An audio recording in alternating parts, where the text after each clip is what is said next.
In my previous life, I made a promise. I would refine spiritual medicine and grow fruit trees on the island. I would become happy. And in this life, we met again on the island because you ate my spiritual medicine and my fruit. There was no peanut water, so it had to be you meeting me again in your reincarnation. In this life, I won't let you suffer even a little harm or grievance again. After that, the mermaid clung to me like he was crazy. Chui Xia slowly opened her eyes in a daze and found herself lying on the shore of a small island. A day earlier, at the company, her best friend Mizito had said she loved fishing. No way, I just said it. I'm not bragging, but I once caught a fish over 2 meters long. Let's all go fishing this weekend, okay? I'll cover all the expenses, so don't worry. Left with no choice, Chui Xia went fishing with her coworkers. Wow, look at the sea over there. Work usually wears us to death, so coming out to enjoy the sea breeze feels amazing. Ha ha ha, true enough. Thanks to Tony, this trip is awesome. But Chui Xia wasn't feeling awesome at all. Otherwise, she wouldn't have ended up on this island. All right, everyone, let's start fishing. Okay, thank you, Captain. Fishing was good. It was Chui Xia's only hobby and only escape. After all, pleasing a fish was much easier than pleasing a person. She started casting her line from the side of the boat, even thinking it might be nice to get stranded and washed onto a deserted island, to spend the rest of my life fishing alone. Heaven really answered Chui Xia's wish. She actually got stranded. It really is a deserted island. If I'd known, I would have wished out loud for the winning lottery numbers instead. After the accident, the only things Chui Xia had on her were a fishing rod and a lighter. She realized she was all alone. At least everyone else should be safe, right? They should report me missing. The captain seemed reliable, so he probably will. Chui Xia started looking for a place to sleep. All right, first I need to find somewhere to rest. She walked forward. She pushed through the brush and found a cave, but the entrance looked like it had been kicked open by a tyrannosaur. Chui Xia stuck her head inside to look. Wait, there wouldn't be a bear in there, would there? But this is an island. There shouldn't be bears. She hesitated for a moment. What's that? An altar? Chui Xia guessed. A crazy cult? Cannibals? By then, sweat was pouring down Chui Xia's face. She grabbed the blanket at top speed and fled the cave. I'm just borrowing the blanket. Chui Xia tried to pull herself together and force herself not to panic, but she failed. It's not because I'm scared of cannibals or some evil cult. Chui Xia decided to lie down and sleep for a bit first, then wait for rescue. The rescue team should come in a day or two. Tomorrow, I'll definitely catch a big fish. After saying that, she drifted back into sleep. Just then, someone seemed to walk over from the shore toward Chui Xia. That person accidentally stepped on and snapped Chui Xia's fishing rod, then reached out with a scarred right hand and brushed the hair away from her face. It was a tall figure with long, silver-white hair. Chui Xia had just woken up and, seeing her broken rod, felt nothing but pain. My fishing rod. I lived frugally for 3 months to save up for that precious thing. Who on earth did this to you? Heartbroken, Chui Xia prepared for battle. Was it some cult lunatic? A cannibal? You think just because I don't have a knife, I can't fight? Fine. Chui Xia grabbed a branch from nearby, snapped it in one go, and used it as a new fishing rod. Not even the Dragon King himself could stop her. Standing on the shore, Chui Xia used all her strength. Even if I die on this island, I'm going to catch a big one. Ha ha ha. She reeled in her makeshift rod. Then she saw a hand gripping the fishing line. She hadn't even had time to react yet. That's not a corpse, is it? I hooked a dead body. Panicking, Chui Xia flailed her new rod wildly. What do I do? What am I supposed to do? Do I reel it up? Reel it up, and then what? Right, I don't even have a phone. Forget it. I'll just leave it alone. Let go already. I promised I'd catch a big fish, but can I take it back? The corpse looked a little irritated after hearing that. With one tug on the line, Chui Xia lost her balance and fell into the sea. Holding her breath, Chui Xia slowly opened her eyes underwater. Before her drifted long silver-white hair, a tall and elegant back, skin clear as sea light, and a tail like transparent crystal fins. His whole aura was cold and mysterious, like an aristocrat born in the deep sea. In those icy blue eyes was a hint of gentleness. A beautiful merman with his scarred right hand. The merman reached for Chui Xia and carried her toward the surface. Looks like I'm going to drown here. The beautiful man brought Chui Xia out of the water. Her consciousness blurred, and this was what she was thinking. He's so handsome, but he looks kind of familiar. How is that possible? If I'd ever seen a face this handsome before, I definitely would have remembered it.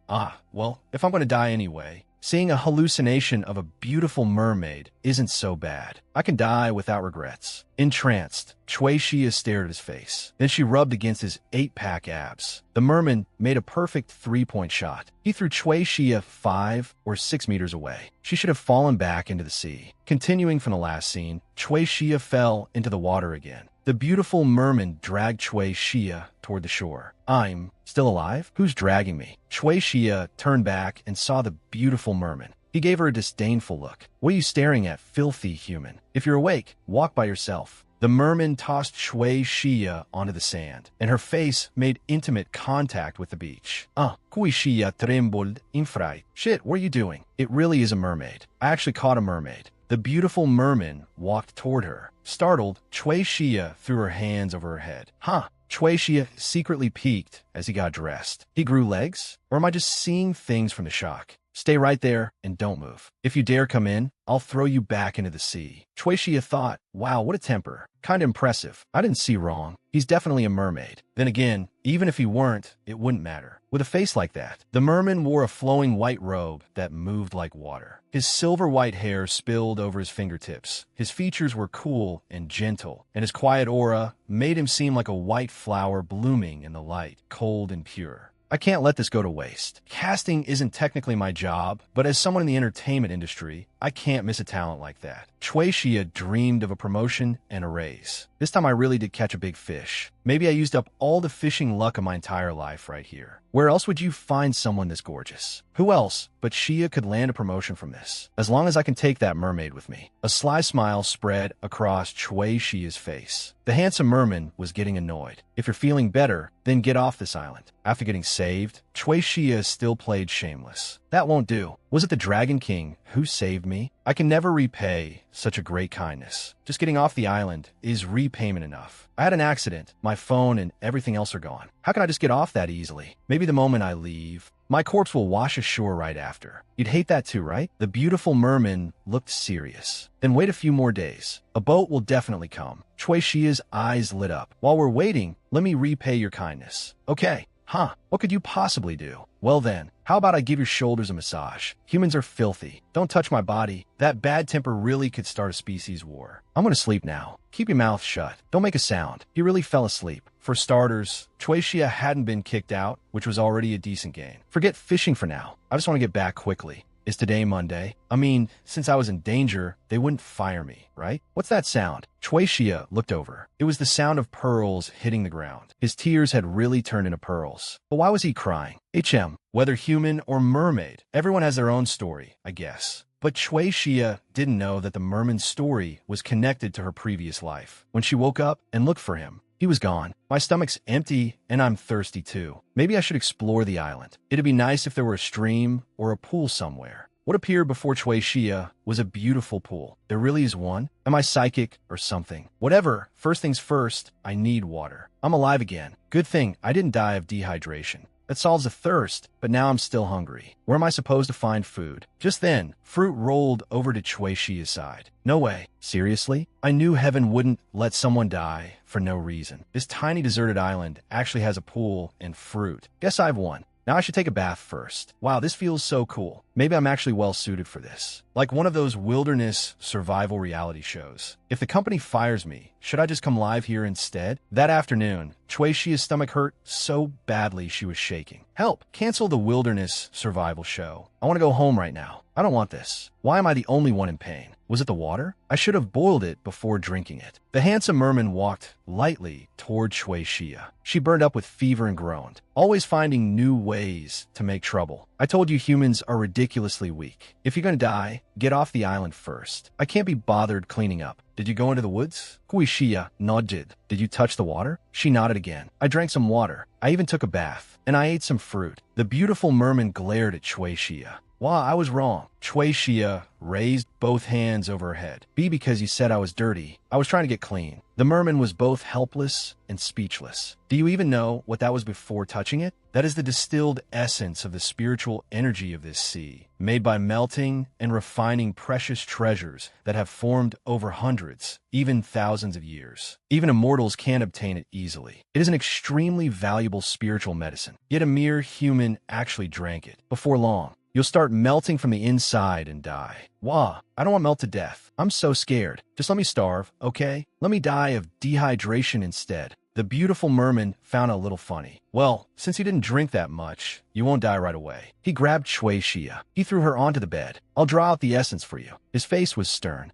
In a commanding tone, he said, take it off. Huh, take it off. The beautiful merman's expression was severe, his voice full of command. Shui Xia was stunned. What? I said take it off. Don't make me repeat myself. I'm already irritated. Kui Xia se pupils shook. I have to get the water out. Shui Xia's mind instantly filled with indecent images. Her face flushed red.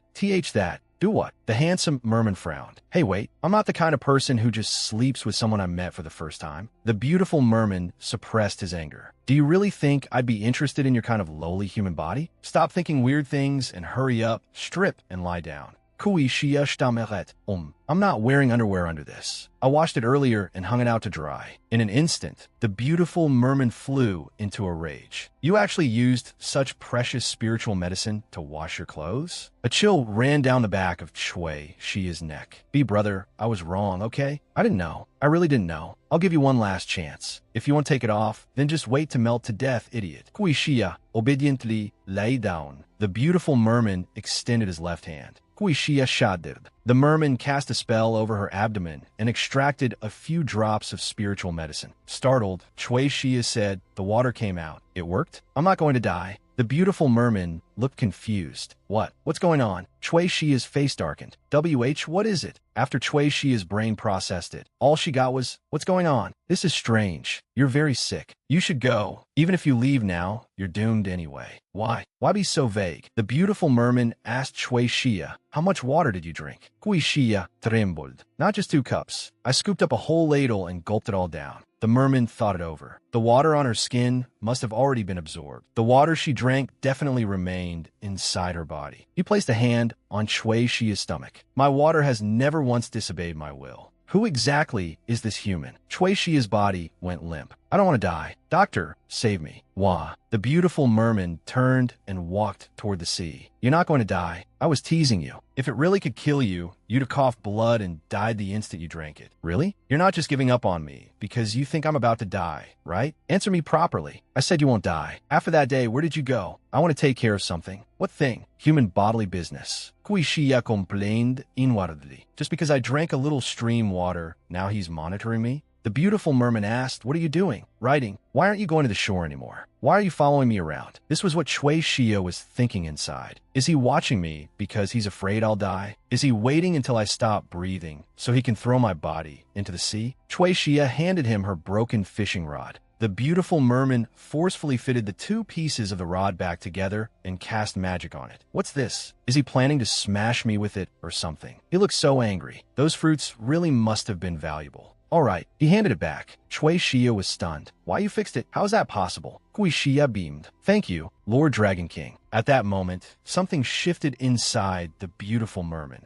Shui Xia bounced with joy while the merman stood there blankly. Time to go fishing. This time nothing bit either. The fish on this island really are picky. How can they look down on me this completely? Are you all mermaids or something? Are you all fasting? The beautiful merman stood beside Shui Xia. Talking to fish now? Why is he here again? Kui Xia trembled. Fine. He's definitely going to throw me into the sea this time. How did you end up on this island? There was an accident and I got washed here. The beautiful merman sat on a rock and listened seriously. Honestly, I passed out, so I can't remember anything. Haha. I just suddenly fell into the sea while fishing on the boat. Maybe someone pushed me. Can you sing? Huh, not at all. Every time people hear me sing, they tell me to shut up. Wait, am I supposed to sing here to earn points or something? Shui Xia's mind raced. This gorgeous guy has been following me around from the start. It's not like he'd do that for no reason. That's worth 200 points. Damn it, what a rookie mistake. She said, but I really love music. Shui Xia hurriedly added, so I work in a job related to songs and stuff with my coworkers. Have you heard of that really famous idol group, Lately Wave? You probably haven't, right? I'm the one who works with them on making songs and all that.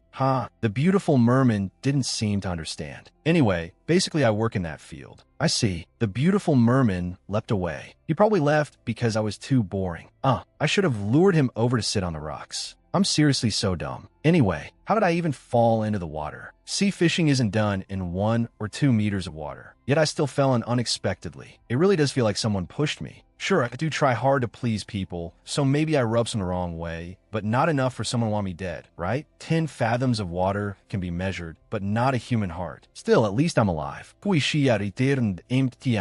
really gonna give up fishing. The beautiful merman came ashore carrying a fish in his right hand. In the light, his eyes lowered slightly. His silver-white hair was dyed with warm color. His blue eyes clear and faintly melancholic. His half-open robe revealed a lean chest. The whole of him looked gentle and fragile. Damn, he's insanely handsome. With looks and upbringing like that, his attitude is almost understandable. If I could take him with me, I'd hit the jackpot. As Chui Xia practically drooled, the beautiful merman tossed a big fish in front of her. Take it. Huh? Why? Eat it. Don't humans die if they don't eat? Eat. Stop making things difficult. So this kid was serious. Thank you. I was just getting hungry. That's great. He's too handsome. How am I supposed to refuse? You're so thoughtful. You practically have saint-level committee member qualifications. Even after I go back, I'll never forget this kindness. You're going back? Huh? Of course. I can't keep troubling Lord Dragon King forever. My companions should have reported me missing by now. I've waited this long already. Someone should be coming to get me soon. I'll enjoy the fish you gave me before I go back, so don't worry.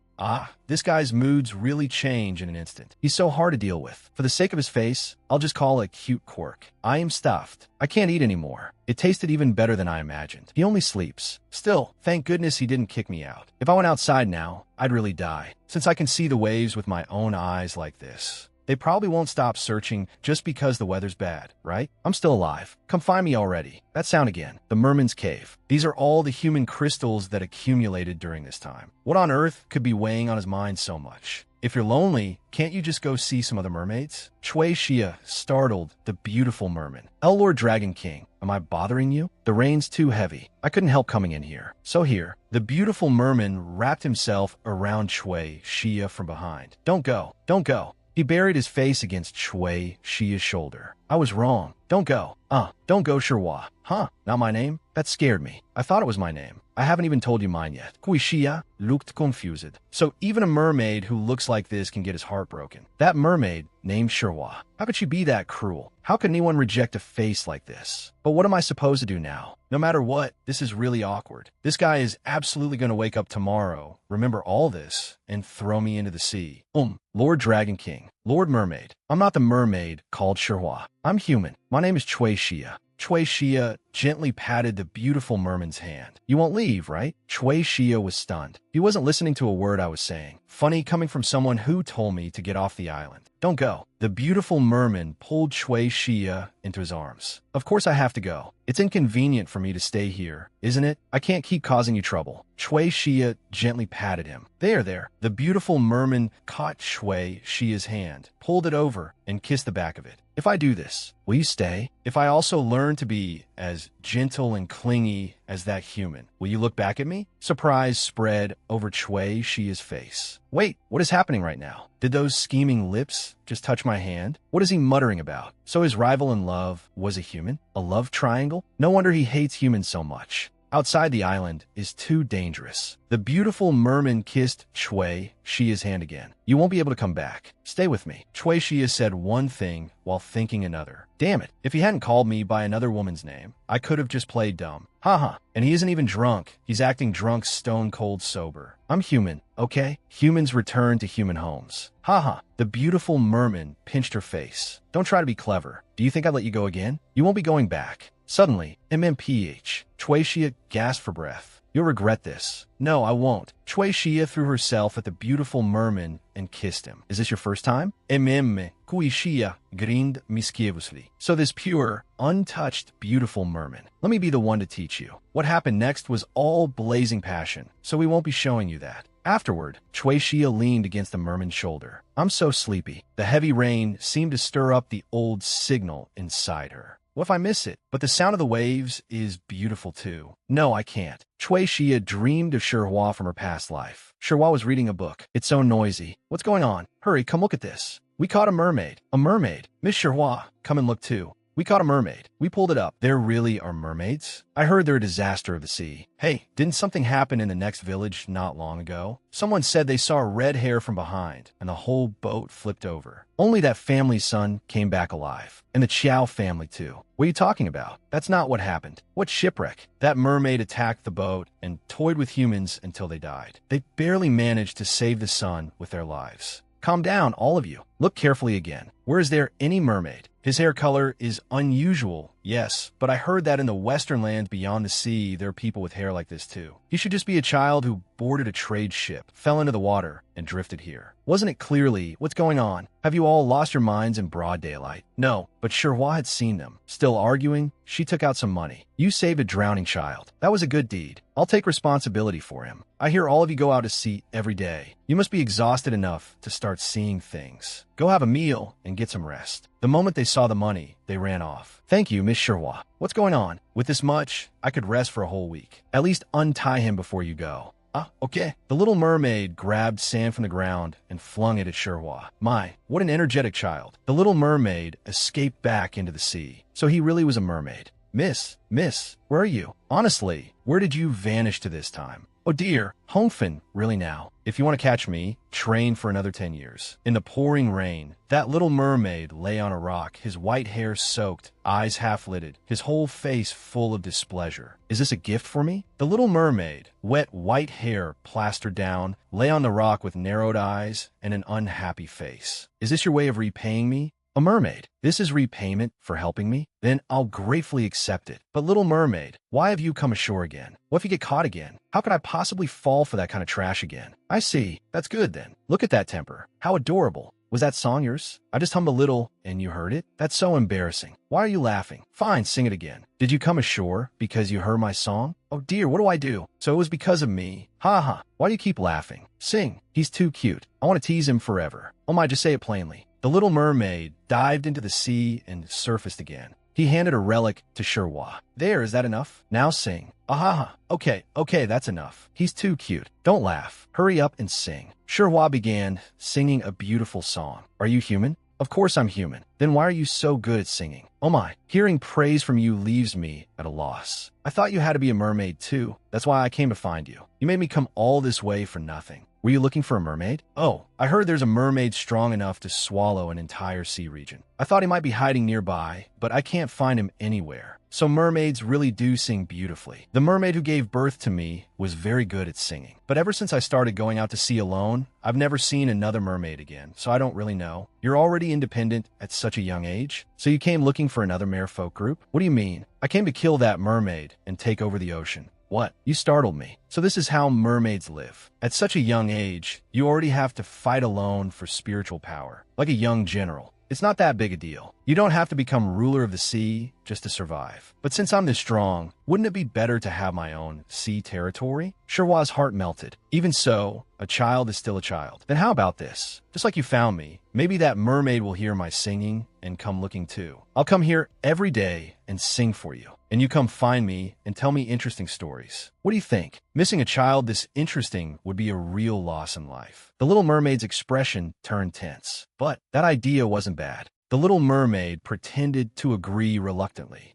Since you're begging so sincerely, I suppose I have no choice but to accept. But I won't be catching fish for you all the time. I can't be bothered feeding you. What is so funny? The little mermaid truly couldn't understand why she kept laughing. From that day on, that's too funny. I can't focus. If you keep looking around like that, not a single mermaid will come. The little mermaid was furious. You're the one who keeps stopping in the middle of singing. He brought something over. Sherwa looked surprised and curious. Oh, so when the water dries, you appear in human form. With a body like that, you could survive on land too. Though I suppose that's only natural. Still, the sea sounds more interesting. If you're done staring, then sing. I prepared a gift for you today. If you put this on, I'll really sing properly for you today. The little mermaid finally compromised. Fine, is this enough? Now sing. He stood there stiffly and aggrieved in a set of oversized traditional clothes. White hair falling from under the hat, blue eyes glaring fixedly ahead. What do I do? He's too cute. I knew it. This suits you perfectly. Ahem, my throat's a little sore today. At this rate, we probably won't see any mermaids today either. Another failure. Shirhwa's method could only attract this innocent little mermaid. Little Mermaid. Actually, for the next few days, I may need to leave for a while. I felt bad about breaking my promise, so I brought you clothes. The moment the Little Mermaid heard that, he dove into the sea with a splash. Who cares if you leave or not? I'll win with my own strength. I don't want this kind of human stuff. Shirhwa was left standing there alone.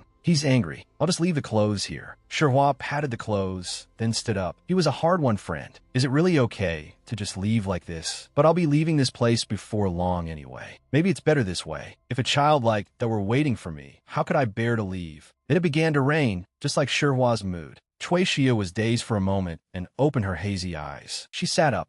That felt like some kind of classic fairy tale dream. Cui Xia tried to recover the memories of her previous life, but failed. I can't remember. Well, at least I haven't been thrown into the sea. Thank goodness. That mermaid isn't here. Cui Xia got dressed and walked toward the shore. I knew it. He must have been too embarrassed and ran away. See? I told you you'd regret it. Nothing is more humiliating than shouting your ex's name while drunk. Stretching as she walked toward the beach, Cui Xia saw that although the sea had calmed, it was still raining. Looks like I can't go outside the cave today either. As she looked closely, something seemed to be flashing. Cui Xia took one step, then another, forward. Cui Xia waved at the rescue boat. Found one. Over there. Isn't that the island? I've never seen that island before. The rescue team wrapped a blanket around Cui Xia and brought her onto the boat. Not even the rain could stop the rescue boat, and it couldn't stop Cui Xia from leaving either. No one could stop someone determined to go. Just like no one could stop him when he wanted to leave. I didn't even get to say goodbye properly. Well, that's okay. He did tell me to disappear as fast as possible, after all. But what a shame. He did tell me to disappear as fast as possible, after all. But what a shame. No way. Someone stranded on a deserted island for over a week looks this healthy? Extremely healthy. Anyway, there's nothing wrong with you. You can go home. So what am I supposed to do now? You say I can go back, but how? My wallet and phone fell into the sea. Life here is harder than life on that deserted island. Cui Xia looked like she'd seen life and death. Not one person came to pick me up. My life has been wasted. Xia. Cui Xia looked up in surprise. Senior? Why are you here? I told the police to notify me the moment they heard anything about you. As soon as I got the call, I came straight from the company. I was just wondering how I was supposed to get home. Ugh, really no money and no phone. I feel like I'm in trouble, even on land. I was really worried, but seeing you this healthy is such a relief. Xia. It's nothing. You should go home and rest first. You must be exhausted. I only wanted to go fishing quietly by myself. Cui Xia didn't get a new lease on life because she came back with only half a life left. Great, just great. I thought I came back alive. Around her was a gloomy atmosphere. During the days Cui Xia was missing, not a single task had been delayed. She still complained about this job, but this place really was hell. If I'd known, I should have just stayed on that deserted island forever. My body was stranded there for over a week already. Is it really okay to torture me like this? After getting scolded, she came back. Everyone really does look exhausted. Should we get coffee? I'll pay. As expected of Senior. Really? As expected of. Cui Xia was overwhelmed. How am I even supposed to do this job again? Oh, whatever. Xia, do you want to go buy coffee? I do. Meh. Please let me go. Let's go together. Woo, because Senior came back alive. Everything happened so suddenly. Everyone seems busy cleaning up the mess. Still, this arrangement is way too harsh. It's just up ahead. I'll go place the order myself. You catch your breath for a bit. Seeing how thoughtful her Senior was, Cui Xia thought an angel. So dazzling. Leaning on the railing, she took a breath. Phew. Exhausted. I only wanted to go fishing. I got too obsessed with fishing. Didn't I leave my rod on that island? In Cui Xia's imagination, her lonely fishing rod cried out. My rod. I was wondering what I'd forgotten. Please. Cui Xia sighed. Fine, I'll just think of it as a gift for the mermaid. Though, did it break? It already broke once. The gift Cui Xia gave was probably unnecessary anyway. That beautiful merman didn't need it. Cui Xia was still thinking about that handsome face. That guy is seriously gorgeous. But why is his temper so awful? Who's that? Cui Xia's mind suddenly froze. Wah. That startled me. No, I mean the group that's preparing to debut this time has some dark history. People always say if you're handsome, you should have value to match. Other than Senior, I've never seen anyone who fits that saying. Me? Of course. The first time I saw you, Senior, I thought you'd walked into the wrong office. This is the planning department office. The practice room is elsewhere. What? So that's why you said that back then? The mystery is finally solved. But Xia, actually, there's something I want to say. Wow, my phone. Huh, something seems to have fallen. I should head back now. Shia? If it fell into the water. Chui Shia looked confused and a little wary. His expression, maybe he was worried because something had fallen into the water. That's possible too. After all, he normally wouldn't. I saw him together with another man. At that moment, the old man had been secretly observing the two of them. Looks like the flower already has an owner. So, still going to pursue him? Girls these days don't really like clingy types. The merman sounded a little jealous. You bastard. Every time you come, all you talk about is your pathetic heartbreaks. I don't want to hear it. Just take the spiritual medicine and get out already. Hey, who taught you to speak to this dragon like that? You were pretty cute when you were little. How did your temper get worse and worse as you grew up? And with a stubborn guy like you, observation is necessary. If you don't like it, go hide underground and drink. Ugh, you've pissed me off again. Look at you, fish boy. So you finally decided to go beyond the island. The old master was quite pleased. Don't act all familiar with me. What kind of charming girl could possibly have captured the heart of someone as stubborn and cold as a god? He looks a lot like Sherwa. Looks like her? Are you serious? Humans all look more or less the same. I thought it'd be some grand reason. You can't toy with a woman using a ridiculous reason like that. The dead do not come back. That young lady is just an ordinary person with no connection at all. What happened to that human who drank the wine brewed from spiritual medicine before? He melted and died. But he's perfectly fine. There must be something unusual about him. A mere human. Then he really isn't ordinary. He transformed into a white dragon radiating tremendous power, scales cold and gleaming, horns sharp as blades. He lowered his head and roared, golden dragon eyes blazing with pressure. In that case, I really should go see for myself. Then go look for him where I told you. But be careful. I don't want to lose an important business partner. That evil thing is still wandering around, searching for you even now. I know. Go on then. The old dragon king flew into the sky. And if you go meet a human looking like that, something big will happen. You must wear the clothes I gave you. And come sit in my shop sometime. Use spiritual medicine as payment. The beautiful merman was extremely annoyed.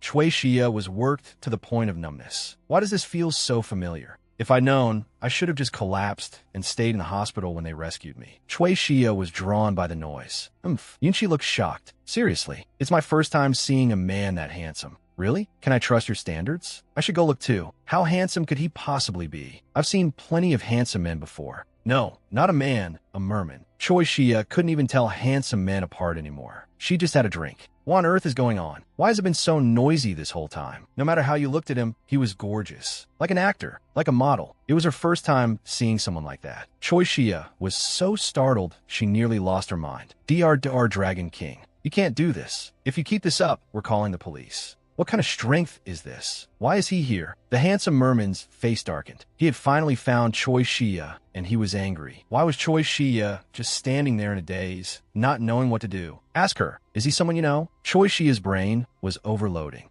How was she supposed to signal this? He was the one she'd met on the deserted island. But if she said she didn't know him, no, she couldn't do that. Everyone here might end up being thrown out the window by him. Chui Shia's brain finally started working again. Caught between advancing and retreating, she bowed repeatedly. Oh dear, I'm so sorry. Dragon. Mr. Long, welcome. Chui Shia kept pretending to be clueless. I was so flustered I forgot to apply for your entry pass. This is someone I personally invited for casting. I'll apply for a pass right away. The handsome merman was furious, and Chui Shia was sweating buckets. Could I borrow the meeting room?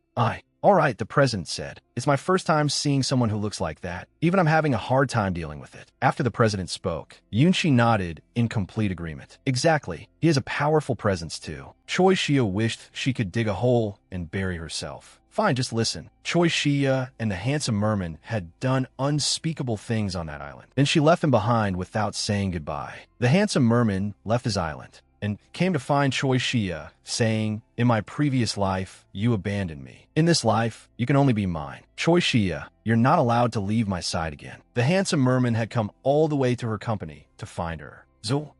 He came all this way. I really should feel bad for him. No, wait, that's not the point. What was she supposed to say? Why exactly had this merman come looking for her? Yongru. My name is Yongru. Oh, I see. He looked satisfied. Apparently, that had been the correct response. So how did you find this place? I don't remember telling you my company's name. It wasn't like that. I just made a few transactions behind the scenes. I don't really understand much about the human world. Behind the scenes transactions? I see. Then if that's the case, why exactly did you come here? Chui Shia carefully watched his expression, The handsome merman fixed Choi Shia with his icy blue gaze. Because you left me behind. With me?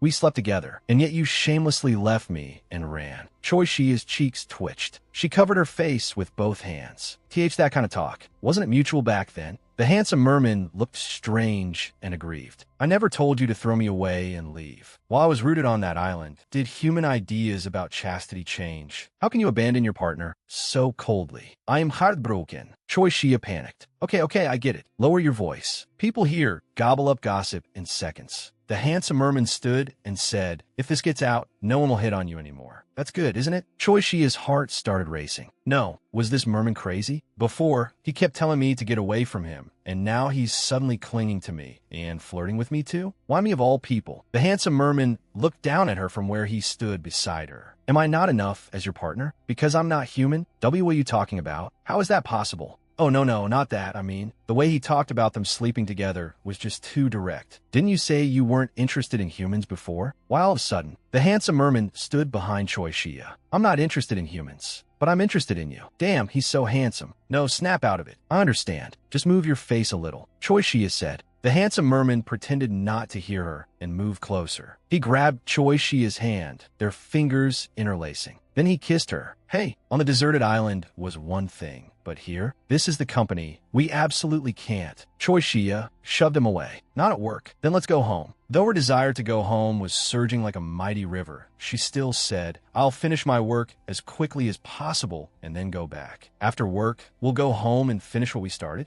She'd actually said it out loud. Whatever. Anyway, she was going back. Then I'll wait here for you. Fine. Just wait until I can get out of here. She hadn't expected him to really wait for her until she got off work. Come in, Dragon King. No, Yongru, what is this? A prison? Huh? How is this a prison? It's my home. I worked really hard to find a place in Seoul. It's blocked by walls on all sides. It's so cramped it feels like it's about to burst. When you said we were going home, I thought you meant going back to the island with me. Well, even if it is a prison, it doesn't matter. We should still be able to continue what we were doing. Oh, wow. Without her even noticing, the handsome merman scooped Choi Shia up in his arms. Didn't you teach me? I'll help you take your clothes off. The handsome merman pinned Choi Shia by the window. What happened after that? You can imagine for yourselves. When it was over, wow, how fascinating. Can mermaids do this too? Can humans and mermaids really have babies together? Stop asking already. You can't even move a finger, but your mouth still works just fine. I always hear people say that even if I fell into the water, my mouth would still float. Haha, I got plenty of exercise today. I should sleep well tonight. So, when are you leaving, Yonru? After a nap? Where would I go? If this is your home, where else could I go? What? No, don't you have a home? On the island? I'm your lover. Where would I go? How am I your lover? Wasn't sleeping together enough to make that obvious? His face seemed to say exactly that.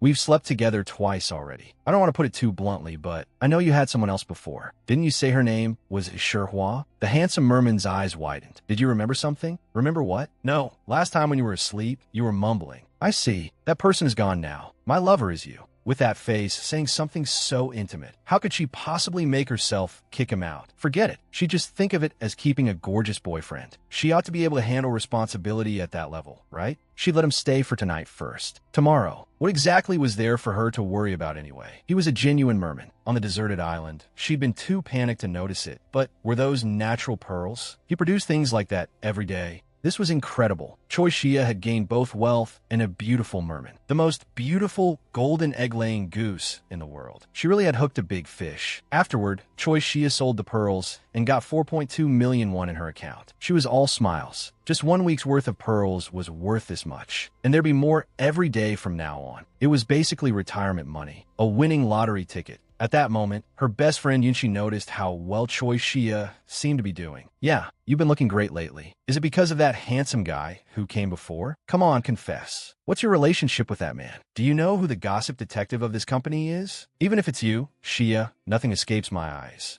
Here we go again. Ha ha. What relationship could there be? Ha ha. I just happened to meet him on my way to work, so I told him to come audition. Though it didn't work out in the end. Sure, let's leave it at that.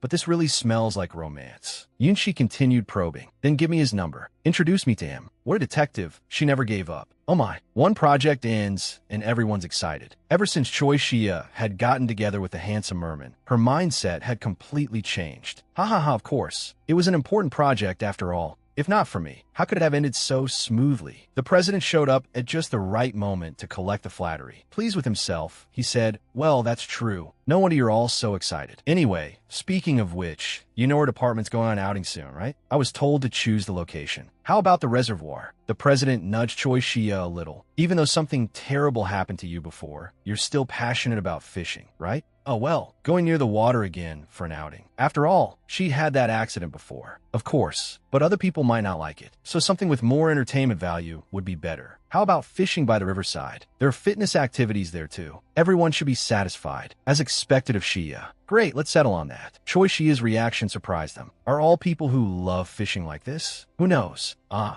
haven't done river fishing in ages. I'm so excited. I'll use the money from selling the pearls to buy a new rod. But how was she supposed to explain this to Youngru? She'd be away from home for 2 days. He'd definitely say no. "No, I'm not a child. Why am I even troubled by this?" Still, she had to think of how to explain it. The handsome merman was completely firm. No, just to explain this, she'd agonized over it for nearly 3 weeks. How could he reject it in one breath like that? "I'm leaving tomorrow." "Why? You're going to leave me behind and sleep with other people?" Choi Shia pressed her lips together. "Why'd that sound so weird? I'm just going on a company outing, okay? And you're going near water. Even worse. Why? Are you afraid I'll fall in?" "Oh, come on, I'm not an idiot. How could I fall in again?" "No, I think you would. This guy was impossible. Why did she need permission even for this?" Anyone listening would think she was his subordinate. Choi Shia didn't know what to do. "Then come with me. Although, with so many people around, we can't stay together. But there's a river there, so how about you rest nearby?" "I'm not going. The bed here is comfortable. I don't want to go." No wonder you've been rolling around on the bed all day. "I'm home. Youngru, you've really been lying down all day. So enviable." Choi Shia flopped on the floor and whined. "Oh, maybe you'll even run into other merfolk. You should go meet friends and have a social life. Merfolk don't like their own kind. If we meet, we'd fight to the death. Annoying. I don't want to see them. If you live alone your whole life, then how do merfolk keep the population going? Didn't I get together with you?" Choi Shia reacted a beat too late. She blushed furiously. THTH that. How can you say things like that? You're only getting shy now? The handsome merman pulled Choi Shia up and hugged her onto the bed. "Don't you like doing it with me?" A thought flashed through Choi Shia's mind. Was he trying to tempt me like this so I wouldn't go fishing? I've never taught him tricks this advanced. "Don't you want to?" "Huh, I do. Who wouldn't?" As soon as she said that, the handsome merman kissed Choi Shia. The handsome merman took off his clothes and tossed them aside. Now he didn't even need 30 seconds to undress. He was getting more and more skilled. At this rate, she'd lose all control. "I still want to go fishing." Choi Shia pouted. If she passed out halfway through and collapsed on the bed, what if she couldn't go on the outing tomorrow? What should she do? "So, you've learned everything I taught you. That's touching. Then how about I teach you something different today?" "What is it?" "From now on, no matter what I do, you can't move recklessly. If you move, Youngru loses. If you lose, will you let me go out tomorrow?" The handsome merman endured it with all his might, but then blood appeared. "Be because I moved. You said you're going out tomorrow. I have to endure it. It'll heal soon. It's okay." "No, I didn't think this through. I made the bet because I thought you'd definitely move around. But I never expected you'd do something like this. You're not allowed to hurt yourself. Does it hurt?" She hadn't expected him to have such a childish side. It was adorable. "I'll call the company and tell them I'm sick. I won't go tomorrow. Let's just stay in bed and laze around together." Choi Shia threw herself at the handsome merman and hugged him. "I like fishing, but not enough to leave you behind. I wasn't thoughtful enough either. If something is restricting your freedom, then I think the dangerous factor should be eliminated first." Choi Shia stiffened. "I'll eliminate what?" There was a gigantic tail covered in cracks and wounds. Its scales shone with an oppressive light. "You don't need to worry about it. Just go have fun." "Oh, really?" But don't go near the water." "Don't go." Choi Shia pouted. "Fine, I know." The handsome merman sat up. "I have somewhere to go. Get some sleep. Be careful when you go out, okay? This should be enough." Now she could go on the outing. The handsome merman got to his feet, still feeling uneasy. He still couldn't shake the feeling. The next day, the handsome merman arrived at the harbor. To remove the danger for Choi Shia first, he used a little magic. The sea responded to his magic, rearing up into waves 3 stories high,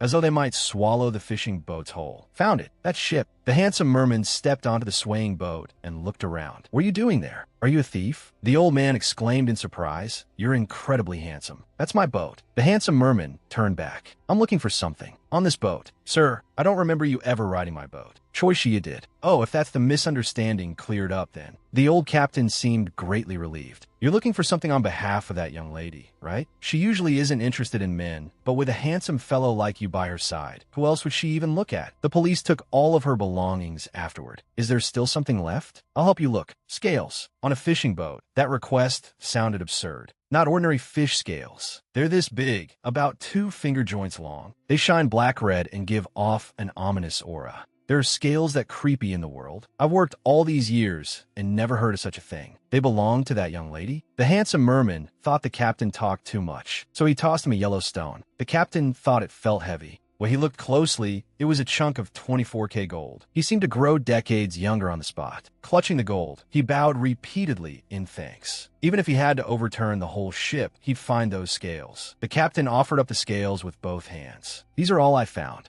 Is the one you're looking for among them? The handsome merman told him to throw them away. Had he guessed wrong? He thought back. When Choi Shia had been washed ashore by seawater, black-red scales had clung to her body. The handsome merman had assumed they belonged to a merman. So a merman had dared creep into his sea, kill him. But after carefully observing, he discovered that Choi Shia was not a mermaid, but a human. Then another merman must have interfered. I thought there would definitely be traces left on that boat. Huh, what's that? The handsome merman was startled. How'd my boat end up like this? When did this happen? The captain clutched his head and cried. The metal plating on the hull had been sliced open by dozens of gouges. This was exactly where Choi Shia had been sea fishing before her accident. A little fear and disbelief crossed the handsome merman's face. At the same time, on Choi Shia's side, she was attending the company's outing. As soon as the host finished the opening remarks, she slipped away. For today, I brought all my gear. As expected of the department head. Totally different level. Use them. Try them all and see which feels best. You won't know till you do. With the department head's gear in hand, they got into the car and headed to the riverside to fish. The department head and Choi Shia got out of the car in high spirits. What nice view. Choi Shia hummed cheerfully. Fishing is so fun. Fishing is so wonderful. Then Choi Shia remembered the handsome merman's warning. But Youngru said I shouldn't go near the water. Holding onto a sliver of luck, she stood farther away. The department head asked in confusion, "Why are you casting from so far back?" I fell into the water once before, so I'm a little scared. The professional gear freed Choi Shia's hands. Wow, I don't even need to hold a fishing rod. When the alarm goes off, I just walk over. So gear really was important. See, nothing is hard in this world as long as you're willing to spend money. Just then, Choi Shia's phone rang. Huh, why is Jian calling? Our department has an event today, too. The department head thought it might be a wrong number. You answer it. I'll go check over there. It isn't anything serious. It's just that the person who came to the company looking for you last time, that really handsome one with long hair. Choi Shia felt as if she'd been struck by lightning. What? I told him you were on the company outing and not at the office, but he insisted on finding you. Choi Shia had no idea what to do. The handsome merman had gotten tired of waiting. Choi Shia was definitely going to get scolded by him. Just tell him, I'll be standing far away while fishing. I can come back immediately. Tell him to stay away from the water, okay? Then Choi Shia heard the department head shouting. Choi Shia. At that moment, she heard him yell again. The department head had been yanked up by a fish and lifted into the air. What the hell? Since when could the department head fly? Choi Shia panicked as the department head struggled desperately. She threw a life ring toward him in the river. While pulling the rope, Choi Shia shouted for help. Someone fell into the river. Over here.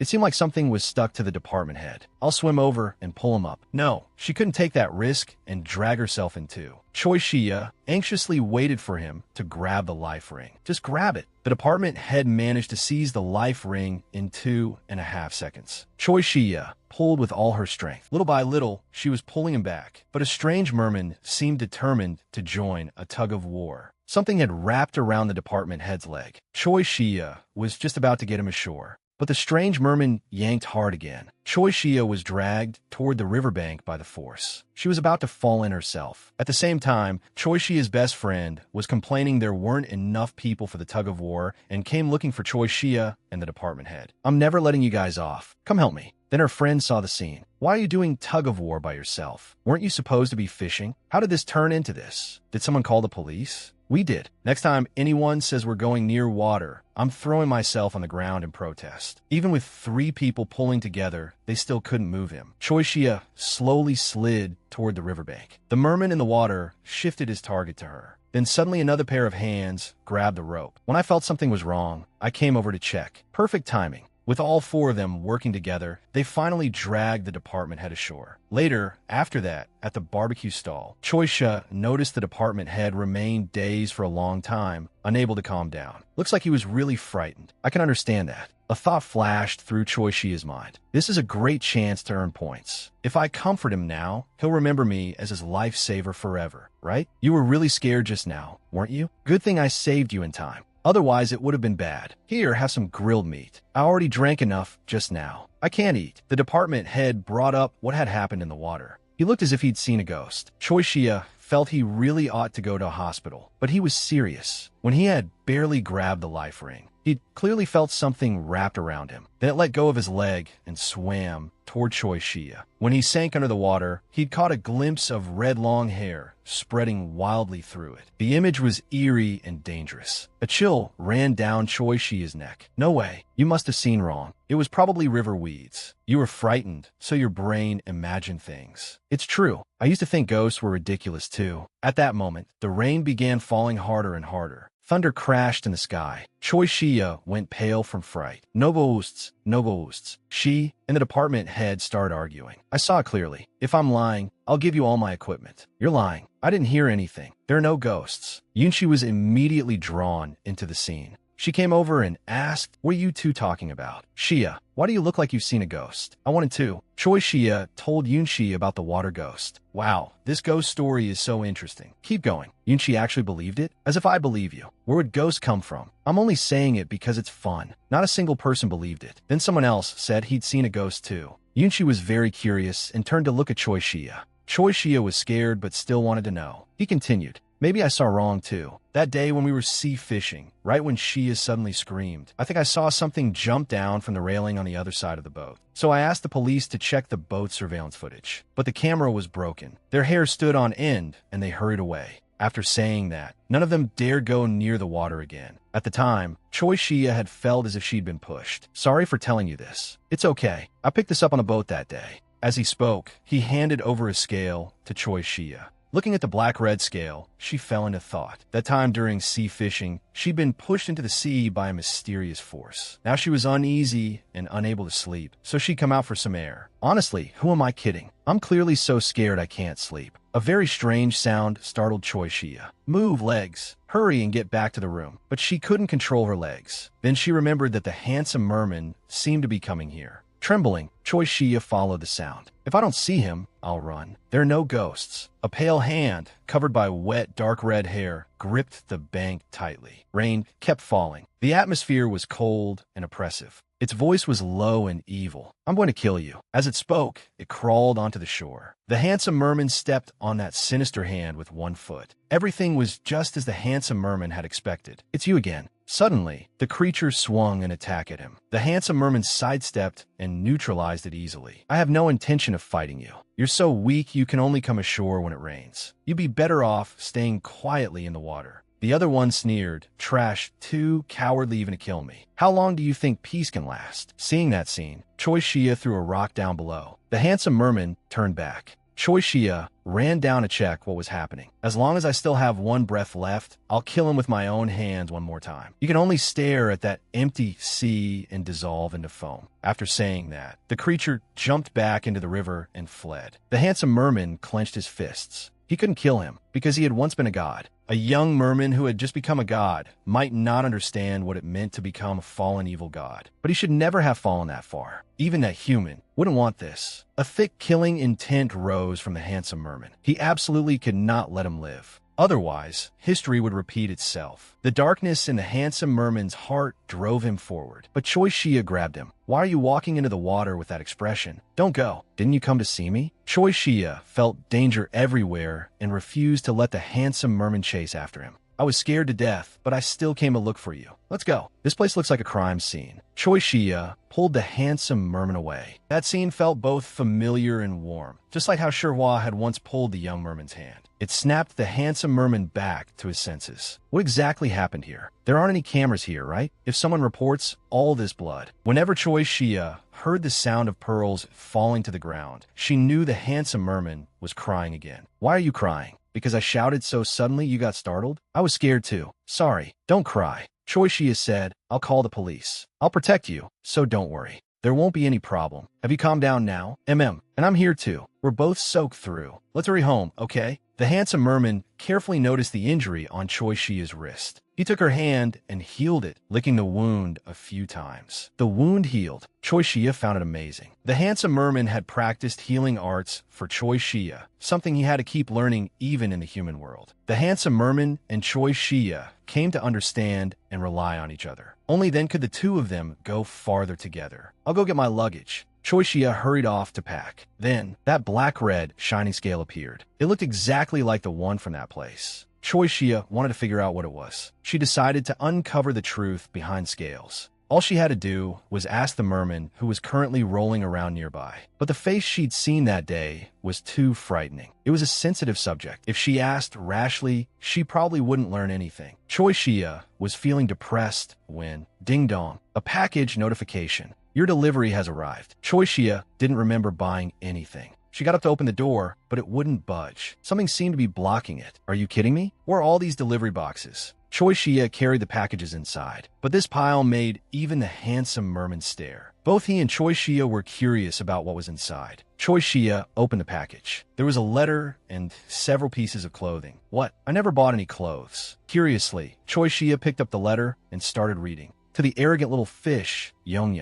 The handsome merman stiffened. Didn't I tell you to come visit my shop? Why haven't you come? Anyway, I've already sent the stuff, so hurry up and bring me the spirit medicine. Also, are things going well between you and that woman? I'm very curious, so come play. The world's most handsome dragon uncle. The handsome merman, who was usually aloof and fierce, actually showed a shy expression. Then he suddenly tore up the letter and threw it all away. Hey, why? Your uncle gave that to you. Isn't it rude to throw it away? The handsome merman retorted, that old geezer, he only wants my spirit medicine. Choi Shia wanted to meet that dragon, but the handsome merman disagreed. Why? Didn't he say I should come too? Choi Shia used her cutest act. Are you embarrassed to introduce me? Unable to withstand her pout, the handsome merman finally gave in. Fine, we'll go together. Tomorrow. And were the clothes he sent you? I'm not wearing them. But Choi Shia felt that dragon probably knew how to pry out the truth. So the handsome merman and Choi Shia went. Choi Shia pushed the door open. Hello, I'm here. Sending the package really was the right choice. Nice to meet you. Nice to meet you. You're our Yong's lover, right? Choi Shia shook his hand and introduced herself. I only called you here because I was worried about you. You only called me here because of the spirit medicine. The handsome merman didn't spare him in the slightest. The old dragon knew he'd been found out. Then hurry and go get it. While you're at it, buy some clothes for your girlfriend. I'll give you a discount. Go and come back quickly. The handsome merman glanced at Choi Shia, and Choi Shia realized he had been deliberately sent away. All right, you came because you had something to ask me, didn't you? So you knew I had questions? I've been the river master in this area for many years. I know everything that happened to you two the other day. Are you going to take out what's in your bag? Choi Shia pulled the scale from her bag and handed him the black-red shining scale. Carrying this around won't do you any good, so he destroyed it. This belongs to a fallen god filled with resentment. Before Yongru became master of that sea, its master was that merman. You can probably guess why. I don't know the exact details because I can only see the rivers on this land, but I can tell you what I did see. When I was sleeping peacefully at the bottom of the river, the currents suddenly became turbulent one day. Then I realized the old sea dragon had been killed. That merman had even begun interfering with the land. For decades after that, both sides kept each other in check. Honestly, the bloodthirst of the young is impossible to suppress. Then one day, the attacks stopped abruptly, so I went to see for myself. The sea had changed masters. I was curious who had defeated a merman who could rival me and become lord of the sea. What I found was a child covered in wounds. In such miserable condition, it was hard to look at. He had cried for so long he couldn't even speak anymore, only make hoarse sounds. It took years to calm him and help him barely recover. Even time couldn't erase his killing intent. But killing a god is an unforgivable sin. Whoever does it will be hounded by karma. So what happened the other day, I truly thank you for it, though the cleanup afterward. The blood wasn't cleaned very thoroughly. I hope you'll continue supporting him in the future. Don't look at Yongru the way he is now. At the very least, his strength in ruling the sea rivals that old Dragon King from the past. I sincerely hope he stays safe. Choi Shia didn't know what to do next. She thought it over. If she got involved with that merman, she might be in danger. Maybe running away was the only option. Still, you don't need to hide forever. He'll destroy himself within 3 months. As long as you're on this land, I can protect both of you without a problem. But Choi Shia felt like he had let something slip. He seemed to be hiding something. Then why was I attacked too? You shoved me off the boat and tried to kill me. But you skipped over that part. He brushed it off. I wasn't there at the time, so I don't know. Why are you lying? Just then, the handsome merman kicked the door open and came in with the spirit medicine. The old dragon abandoned the question and went to greet him. The handsome merman was about to hand over the spirit medicine, but Choi Shia pounced on it like a kitten after a yarn ball and snatched it away. How refreshing. She drank it down in one gulp. The old dragon king had been just about to take it from the handsome merman, but Choi Shia had snatched it first like a kitten after fluff. One big swallow, down it went. The handsome merman had already said before that the spirit medicine had side effects. Choi Shia hadn't cared. If the old dragon king was still hiding things, then she might as well give up on the medicine. Why are you lying? You reckless girl. When the handsome merman saw him speak to Choi Shia like that, he stepped on him twice. If you don't tell the truth, you won't get the rest. Then Choi Shia's head spun and her legs went weak. Choi Shia. Fortunately, the handsome merman caught her in time. Choi Shia's eyelids kept drooping shut. The old dragon king had no choice but to continue the story in her dream. The things you know, Sherwa told me them herself. They were the regrets she held as she slowly dissolved into the sea. That was the contents of the pact between me and Sherwa. She begged me desperately. I was to save Yongru, who had been left all alone, and if I were to protect him as he sank into murderous intent and became a tomb, an evil god, then in return, I would take over this sea using spirit medicine as the medium.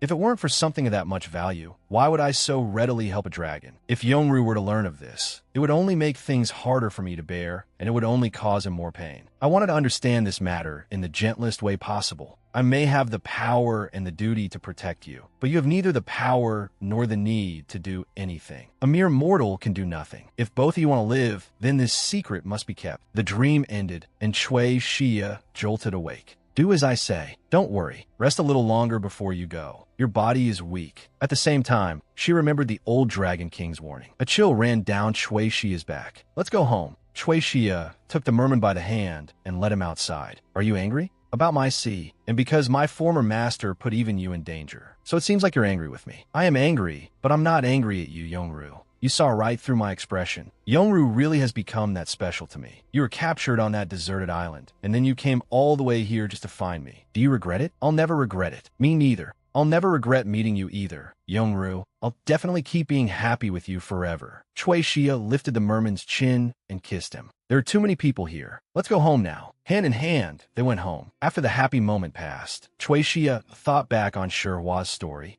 The merman trying to hold her back, the evil god's murderous intent, people she had never met seeming to know her already, the visions the dragon had shown her. Sherwa had also been trying to protect him. Our feelings are the same, so please tell me what happened to you. Where exactly did you go all this time? Something came up at home, so I had to leave for a while. It's practically been a whole season. How far did you go? Did you miss me? Don't laugh at me. I didn't miss you at all. I just thought I was missing one way to catch a mermaid. That's all. Oh dear, but I missed you. I couldn't sing for you this whole time. What should I do? Did you find a mermaid? Of course I did. I figured out that guy's route. I don't know why he keeps going back and forth around the river mouth. I searched the entire sea and got nowhere, but at least I found him. Then are you going to fight him? Of course. As long as I win against that mermaid, this sea will be mine. And having the sea doesn't just mean I can live long. All the treasures sunken beneath it will become mine too. I'll use them to build a kingdom. When it's done, I'll share it with you. I'm so jealous. I hope that mermaid really does make your dream come true. I hope you can truly live freely. There you go with that expression again. The little mermaid had a way of accurately reading Sherwa's heart. Every time you have to go back, you look sad. Why do you only tell me to live freely? What about you? What does your freedom look like? Sherwa didn't know how to answer at first. The little mermaid's question made her think. She was supposed to become a proper young lady, a suitable wife and mother for a prestigious family. Her bad habit of running all over the place had to be punished. Even when she was confined indoors, the one she kept thinking about was the person waiting for her at the shore. Sherwa's father, for the sake of gaining influence as a relative of the royal Wong family, arranged this marriage. He had suffered greatly to pave that road for Sherwa and used the grace of raising her to bind her. Left with no choice, Sherwa agreed to the marriage. He said it was for her own good, but he never asked how she felt. I want to run away. I want to sing leisurely every day, stroll by the sea, fish at sunset, and fall asleep reading novels. I want to break free from these suffocating ties and live freely. The innocent little mermaid took it as a dream. But this suffocating love was a chain she couldn't escape. So that's why you've always been venting your anger at me. But I'll forgive you because I like that dream of yours. The little mermaid offered Sherhua an idea. He pointed to the sea. In mermaid territory, I found an island hidden beyond the fish-filled sea. No one can find it there. It's an island for making spirit medicine. You can do whatever you want there. Leave behind everything that hurts you here. Let's go to an island no one can ever find. I'll look forward to it.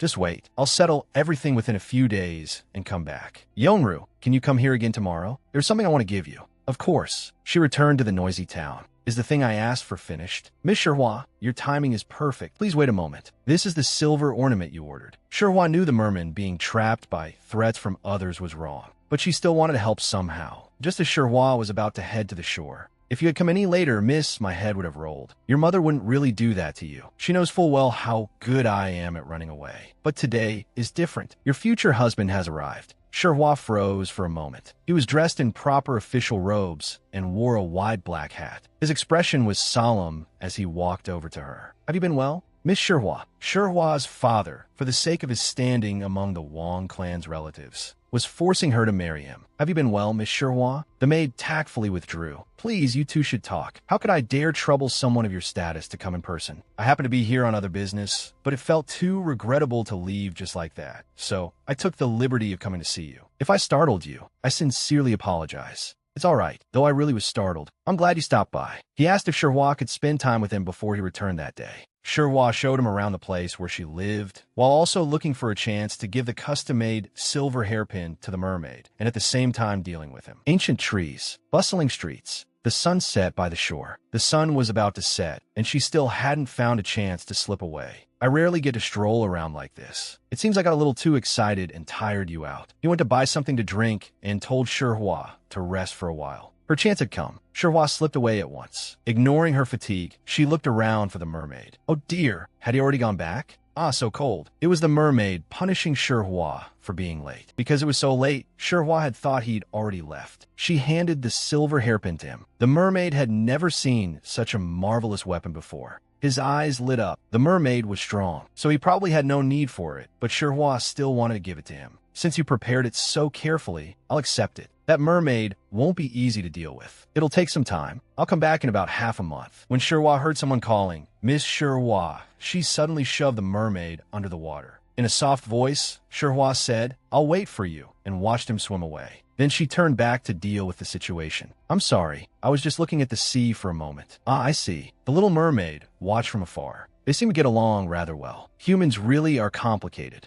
Sherhua thought everything had gone fairly smoothly. Miss Sherhua seems to like the sea very much. I grew up looking at it. It seemed he, too, did not agree with the marriage his parents had arranged. But it was not a marriage either of them could refuse. By the time you replied, the wedding date had already been set. Both families wanted it held as soon as possible. Preparations are already underway. In half a month, you will be leaving here. Half a month. Then it'll be October again. This time, he really will be angry, won't he? Chui Xia woke from the dream. In an instant, a tide of emotion surged over her, then vanished without a trace. Once again, Chui Xia couldn't remember it clearly. The merman comforted her. What's wrong? Do you feel unwell? Something welled up inside me. I don't know whether it's because the dream was too sad or too heartbreaking. Just as the dragon said, I can't do anything. I'm only an outsider. The merman held Chui Xia, and they slept on the island beach until dawn. Then the merman continued. How did I take the evil god mermaid's sea from him? Because of the gap in power, the mermaid was seized by the throat by the evil god. I don't have time to play with a brat like you right now. The rivers and the land will soon be mine. I came to find you only to take this sea. After saying that, he grew even more excited, and the evil god laughed at him. At your age, what kind of foolish courage is this? You're trash, though not entirely worthless. Why do you want to seize the sea? The little mermaid thought of Sherhua in their plan. Then we're going to fight? Of course. If I win, I'll be able to claim the entire sea. If I don't have to fight, in the sea you control, I found a hidden island. I want to take a human there. So if I can have that island, then I won't need the sea. When the evil god heard that, he mocked him again. How disappointing. I thought I'd finally found a worthy opponent, and it's all for the sake of an insect that won't even live 100 years. In the gods' territory, they are ruled by ugly desires, betraying and killing one another. And you want to bring such an insect into the realm of gods. Even that dragon unleashes floods and tramples human things. Yet you treat a god's place like a joke. He's not like that. That human is different. Different? He's only using your power to accomplish what he can't do himself. He's just clinging to you through underhanded means. Once it's done, he'll betray you. At some point, the little mermaid's heart began to waver. He struggled to break free and argued back. There are humans with warmth in their hearts too. Even though they're weak, they still worry about others. Among those people you toyed with to death, weren't there some who told their children to run first before they died? Was that ugly human desire too? You only fear humans because you do not understand them. Insolent brat. The little mermaid bit off his thumb. At that moment, the battle truly began. The evil god wanted to kill the bastard right then and there. The little mermaid spat out the disgusting finger. The evil god launched the first attack. At the same time,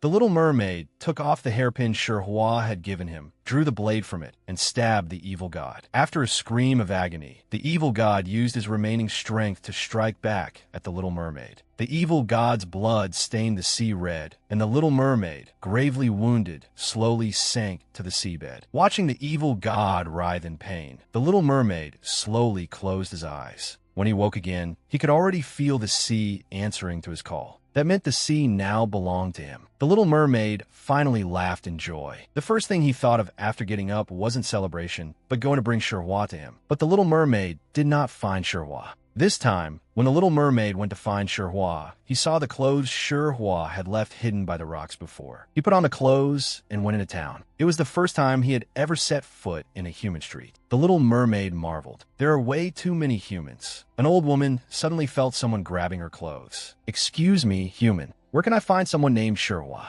The old woman saw his hair color and figured he wasn't local, more like the child of some Western woman. That young lady got married a few days ago and should have left. But then she shook her head. No, that young lady ran away the day before the wedding. She's been missing for a long time now. At the same time, the little mermaid saw burly soldiers carrying swords. "Move aside," people whispered behind them. Those soldiers all came to search for that young lady. They looked terrifying. "Boy, don't wander around either." The little mermaid didn't understand what missing meant, but Sherhua had said she would understand him, so he could only anxiously follow the soldiers. Searching for Sherhua. What wedding? Why did she have to run? She had never told him any of this. What would happen to Sherhua if they found her? Would he never see her again? The little mermaid didn't know what to do. Helpless and afraid, the last thread holding him together snapped, and he could no longer hold back his tears. Tears rolled down his cheeks and fell to the ground. Then suddenly, someone pulled him into an embrace. She had caught hold of the mermaid. When he realized it was Sherhua, his tears vanished without a trace. The little mermaid wanted to ask what on earth Sherhua had done. "Only by running away could I see you. If I had obediently stayed put, I wouldn't be here now." Sherhua knew the little mermaid would definitely come back, so she ran. To avoid being found by the soldiers, they hid until nightfall. The little mermaid showed Sherhua the power he had gained over the sea. They could leave this place at once. Sherhua gave the boatman a large sum of money to rent a boat. "Did you steal the boat?" "Oh, please. I rented it with money. Couldn't we just swim there?" "I'm human, remember? Not a mermaid." "Then I guess I'll have to figure out how to move instantly through the water. Once we leave, we'll never come back. Can you do that?" Sherhua paused with her hand on the boat. Before leaving, Sherhua wanted to see the place one last time. Right now, the whole town is full of people trying to catch her. It wasn't that she couldn't bear never returning. The little mermaid suddenly remembered the evil god saying, "Once it's done, she'll betray you." So she hesitated. In the end, he agreed. Sherhua only wanted one last look at the village. She could have left by boat with the little mermaid, but she had lived here since childhood, so she wanted to see it one last time. Waving her hand, she said, "I'll be right back." If she was even a little late, the little mermaid would immediately come after her. The village was brightly lit. They were clearly still searching for Sherhua. She would never return here again. She felt sorry she had never repaid that kindness. To her, even lingering attachment was a luxury. She was just about to turn and leave. Miss Sherhua. It was the voice she least wanted to hear. It felt like insects were crawling all over her skin. And yet she had been found at the worst possible moment.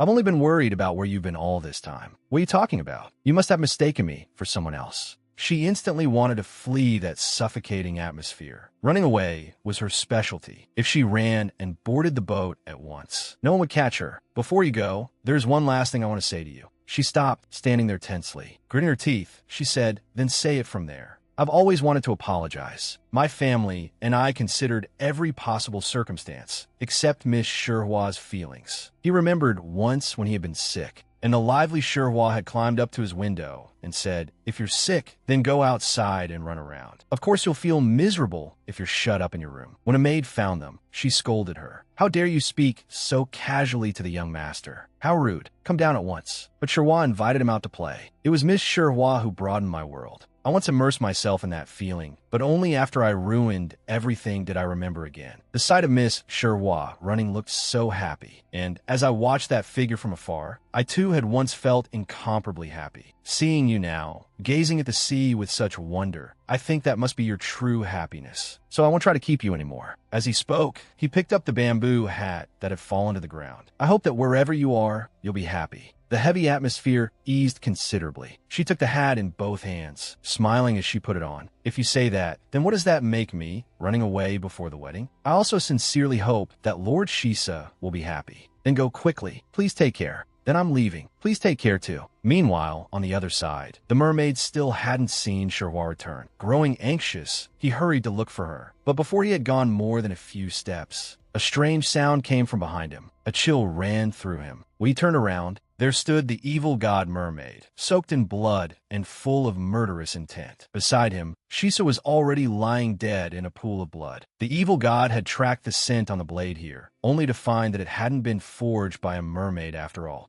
His crimson claw reached toward the terrified Sherhwa. At that moment, the mermaid arrived just in time and saved her in a burst of firelight. After a scream, the soldiers from a village who had been searching for Sherhwa were alerted, and they brought along strong men to lead the way. When they reached the scene nearby, they saw Shisa lying in a pool of blood. Lord Shisa. They rushed forward to check him, but there was already no possibility of survival. This blade looks so familiar. Wait, sir, may I see that knife? Let him through. A blacksmith should know blades well, shouldn't he? It can't be. This was commissioned by Miss Sherhwa. When the boatman heard Miss Sherhwa mentioned, he panicked, fingering the money she had given him. He tried to slip away quietly, but someone noticed him. He suddenly turned and drew his knife, rushing forward. With a blade at his throat, the boatman hurriedly explained, "It wasn't me. I don't know anything." Then, gritting his teeth, he admitted he had handed the boat to Sherhwa and taken her money. He shouted at his men to prepare the boat immediately. The air on the boat was oppressively heavy. The mermaid blamed himself. "I'm sorry. This is all because of me. It's all because I didn't finish that mermaid off. It's not your fault. I only hoped you wouldn't stain your hands with killing. I gave you that blade because I didn't want you to get hurt." From behind, the mermaid wrapped his arms around Sherhwa.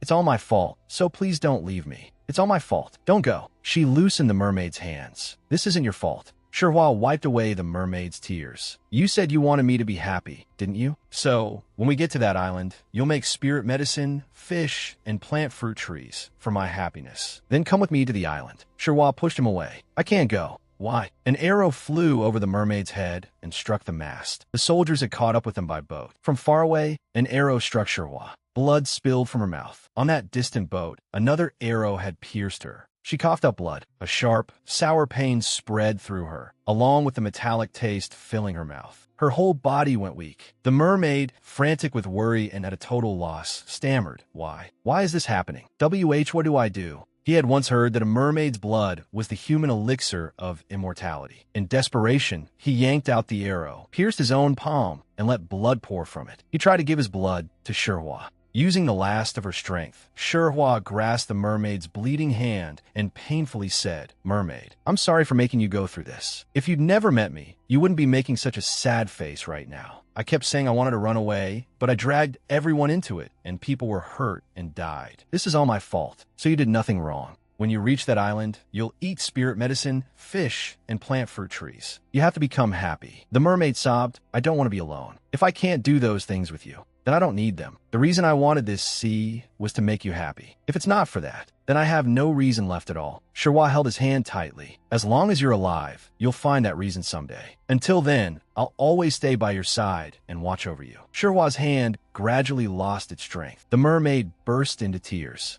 In that moment, his grief reached its limit. Perhaps the sea sensed the mermaid's emotions. It raised fierce winds and towering waves, instantly swallowing the pursuing boat. The people at the harbor were drawn by the waves, while the mermaid was hurled ashore by the sea. When he came to, Sherhua was gone, and all he saw were the wrecked remains. Only then did he remember everything he had done. Only then did he truly understand what death meant. The mermaid didn't know how long he cried. He could see nothing. Only the sound of the waves and Sherhua's words kept echoing in his ears. As long as you're alive, you'll find that reason someday. Just as she said, one day, Chui Xia suddenly appeared, fishing on his island, drinking the spirit medicine he made and eating the fruit he grew. It was because of Chui Xia that he finally left that island. The merman held Chui Xia's hand. You're the one who told me we'd become happy together. My goal is no longer to rush toward death, but to live well. It's all because of you. Chui Xia listened to him to the end. I'm really glad you feel that way. The merman sat up. No matter what anyone else says, I want you to know this. It's because of you that I made it this far. The merman felt they'd talked too long. You still have work tomorrow, don't you? You must be tired. Let's go back. The moment he finished speaking, she spread her arms and pulled the merman into them, teasing him.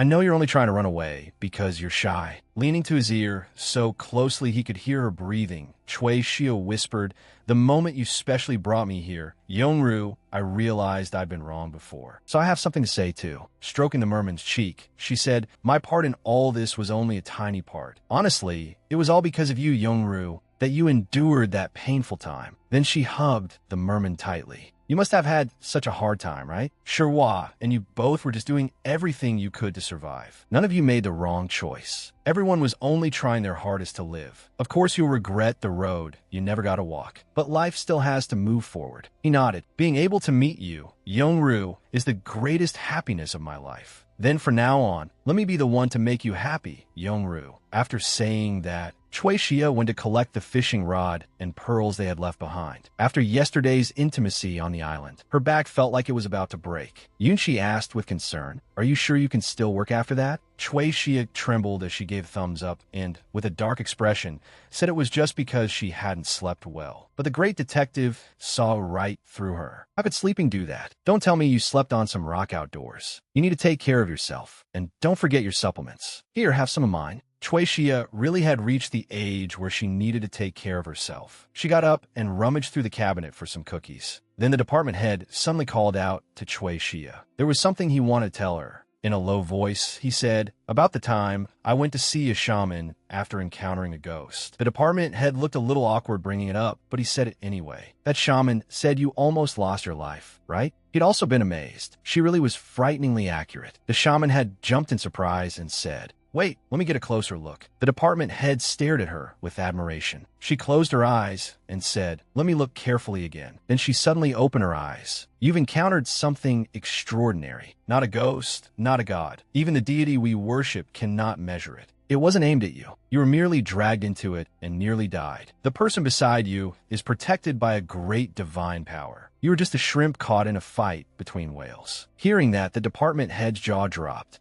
Listen carefully. You'll face another danger involving water. Before she could finish, interrupted. I'm absolutely not going anywhere near water again. Absolutely not. The shaman looked very serious. You must go. Chui Xia thought the divination had been very accurate, but the department head said it was because something good would happen there. What a total fraud. You should probably quit fishing too. Even his wife couldn't stand him going fishing anymore. Yeah, I should quit. He had originally planned to sell his fishing gear to Chui Xia cheap. But since she had nearly gotten into serious trouble too, he decided to sell it online instead. How much do you want for it? Chui Xia seized the chance and bought the whole lot. The department head still felt he'd lost too much and sat on the floor in despair. He looked dejected. Seriously, I sold it for nothing. He successfully caught the merman's attention. That's fishing equipment, isn't it? Startled, Chui Xia jumped. When the merman asked, you want to go fishing? She made up an excuse and said it was just in case. But he saw right through her at once. You clearly want to go. Why lie? You can go, but I'm coming with you. Instantly, she lit up with joy. Still, Chui Xia worried it might be dangerous. That mermaid doesn't have much power left, so don't worry. Can we eat now? I made it following something I saw on TV, he said with a radiant smile. At this rate, you're really going to become a chef. A few days later, Chui Xia, dressed nicely and humming, brought the merman to the fishing spot. She showed off the gear. Pretty cool, right? The fish in the river had no interest in the bait. Another day of catching nothing. Just wait, they'll bite. Beginners really have no patience. Seeing cute Chui Xia like that, the merman decided to help. He crooked a finger, and fish immediately began biting in groups. Wow, I caught one. They cooked the fish they caught into spicy fish stew. Looking at the pot of fish stew, Chui Xia thought, isn't it kind of wrong to feed fish stew to a mermaid? Still, she blew on it and started eating. Nervously, she asked, how is it? Is it good? His answer was exactly what Chui Xia wanted to hear. Because Chui Xia had always been the one cooking before, he had only ever watched her eat. This was the first time the merman had ever eaten human food. He wouldn't die even if he didn't eat. The chopsticks fell from Chui Xia's hand. So that means, all this time at home, you weren't eating anything? Chui Xia flustered. That won't do. Didn't I say I was going to make Yongru happy? I didn't expect the first step would be feeding you. From now on, I'm definitely going to make you eat every delicious thing there is. Hearing that, the corners of his mouth lifted. I'll look forward to it. The merman was extremely protective of his wife. Every day, he held Chui Xia tightly as they slept. Meanwhile, the evil god wanted to kill them. Poison soaking through, he returned to the sea, rummaging around for tasty desserts. By chance, Chui Xia glanced at the calendar and remembered what the dragon had said 3 months earlier. During this period,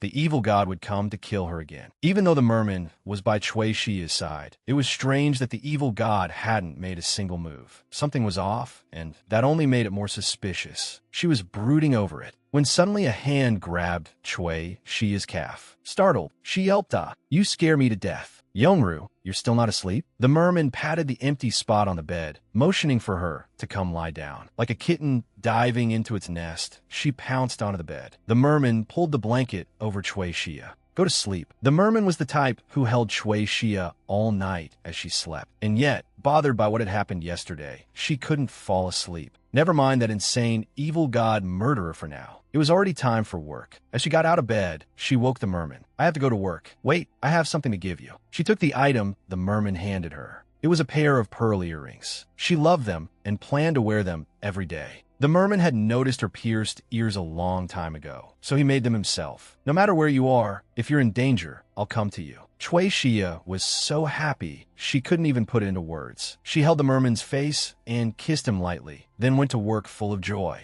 Can life's problems really all be kept at bay just by worrying and taking precautions? Her strong point had always been dealing quickly with sudden situations. But in the very next second, she looked down from the building, and the evil god below raised his head and waved his maimed hand at Chui Xia. Just a moment before, the sky had been clear. A sudden sight made her jump. Why the hell is that bastard here? He said he was going to kill me. He really came. He waved at Chui Xia in greeting, motioning for her to come down. In a situation like this, if she ignored him, he might kill someone else. Just as she was about to go down, the earrings flashed. Under the oppressive atmosphere, the sound of footsteps was unervingly clear. The evil god sat casually on a bench, saying offhandedly, "Long time no see, human. Have you been well?" Chui Xia came in bristling with hostility. "You've got some nerve. If you try anything, I'm calling the police immediately." He answered with a grin, "I'm not here to kill you, so you don't need to be so tense. I really don't have much time left. Why is this bastard suddenly talking so reasonably? You're bolder than I imagined, girl. I like that." One day, my mind suddenly cleared, and I realized I don't have long to live. So the evil god made a logical judgment. He pointed at the river. If the mermaid hadn't gotten in the way, that river would already be his. The sea had originally been his too.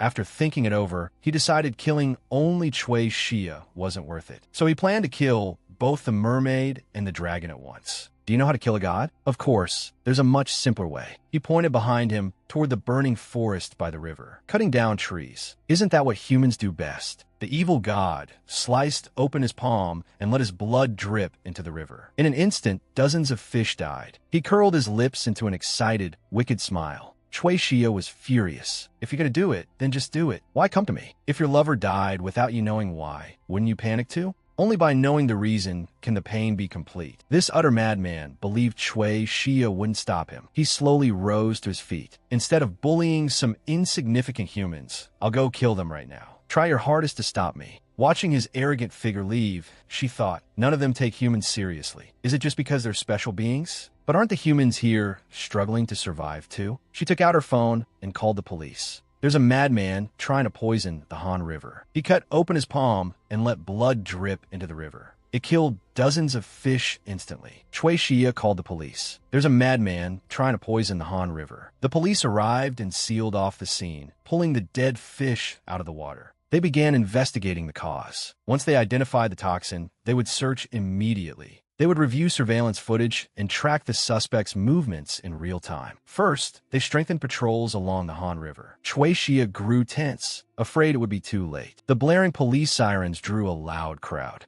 The old Dragon King was among them. He sharply sensed a dark red surge in the water, something strange. He headed in that direction and clenched his right fist. Suddenly, water swelled high near the bridge. After an explosion, the evil god slowly rose from the water. Boats turned and rushed that way. Chui Xia turned around. How was he caught so easily? She was about to go take a look when a hand grabbed her shoulder. It's best not to go near the evil god right now. If he sees you, he'll fly into a rage. Then he'll be even harder to control. With an easy wave of his hand, the evil god collapsed. The Dragon King's river water had been building up inside the evil god for a while. If absolutely necessary, even at some cost, it could blow him apart. Chui Xia blinked rapidly and let out a sharp sound. He laughed helplessly. Are you still angry? A nosebleed silently reached his lips. After tasting the metallic tang, the Dragon King took out a handkerchief and wiped it away. The evil god only let a little blood into the water, and it still forced the Dragon King to this point. He really is vicious. If it spread for even a moment, the whole river might have died. Chui Xia stared at him until she finally said, "Thank you. Thanks to you, the river was saved. Enough. I wasn't the one who caught him. The police did. It's all thanks to you, miss. Yongru gave you that earring, didn't he? I came here under his instructions." After hearing the Dragon King praise her, Chui Xia let out a long breath. "Miss, if you ever come to our place, everything's on the house. I need to head back for a bit. If you're free, help them out. What if he wakes up and attacks again? I'll do my best." Oh, right. That startled the Dragon King.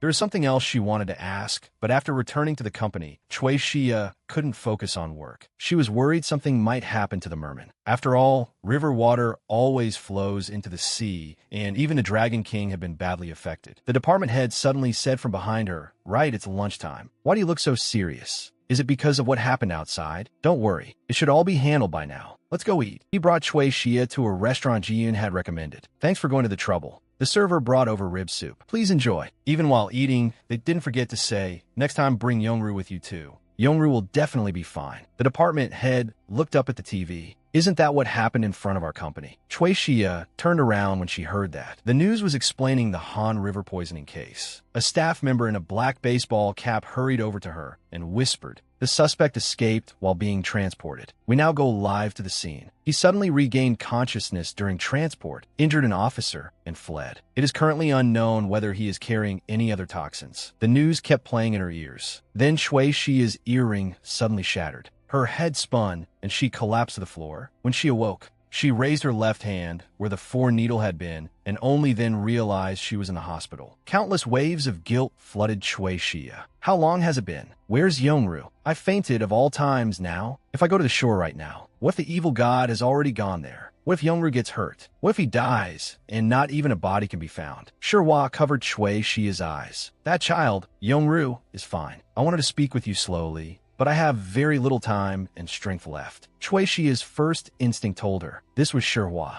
I'm glad you recognized me. I've been watching over you for a long time. I heard you say my choice wasn't wrong. That made me truly happy. If Yongru chooses self-destruction, I believe you can lead him onto the right path. So, will you accept it?" As she spoke, she touched her lips with her fingers, drew out her power into a concentrated essence, and dropped it into Chui Xia's mouth. Startled, Chui Xia blurted out, "What?" When she sat up, there was no one there. Shihua stood behind her, stroking her head. "It is difficult to command the sea, but when the time comes, please use it." When Chui Xia turned back, she vanished without a trace. At that moment, her best friend Yunxi came to visit. Ignoring the nurse's attempts to stop her, Chui Xia pulled out the 4, put on her shoes, and insisted on going somewhere. The evil god escaped during transport. His legs buckled, and blood kept pouring from his throat. He could only stagger into a dark alley to hide. The sea, once utterly loyal to him, had long since rebelled. With only a half-dead body left, he clung to life. He knew the current master of the sea was that merman, but for some reason, what lingered uneasily in the deepest part of his heart was the shadow of a human.